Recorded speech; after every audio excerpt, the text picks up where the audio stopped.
ఆశ ఆశగా అడిగింది మాతో సావాసం, హాయి హాయిగా నవ్వింది మాతో సంతోషం.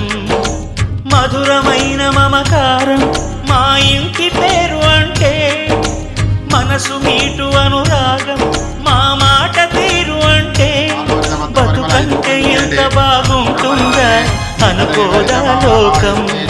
ఇటువంటి వింతతను చూసిందా అనుకోదా స్వర్గం.